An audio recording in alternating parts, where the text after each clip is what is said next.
Polar bears are uniquely suited to a life tied to Arctic sea ice.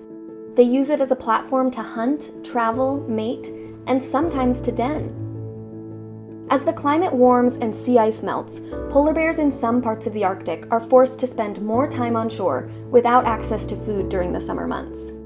In fact, in the western Hudson Bay, polar bears are now spending a month longer fasting on land each summer than their grandparents did. There are no food sources on land with enough fat to sustain entire polar bear populations in the long term. Longer fasts impact the health of polar bears and can be linked to starvation, lower body condition, and fewer cubs, ultimately resulting in fewer polar bears across the Arctic.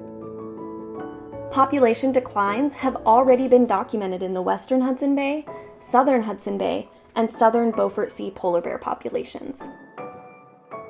The most important thing we can do to protect polar bears is to urge our governments, business leaders, and communities to shift to renewable energy sources and away from burning fossil fuels.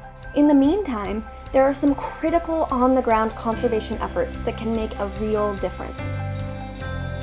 At Polar Bears International, we are working to develop BearDAR systems, a ground-based radar technology that can be used on the land and in communities across the north to detect polar bears before they come into contact with people, warning communities when polar bears are nearby and helping to prevent attacks and other negative encounters. These systems work in the dark, day and night, and even in stormy weather. With your support, we aim to develop a suite of high-tech and low-tech tools that can protect polar bears and people. Will you help us fund the development of this important technology today?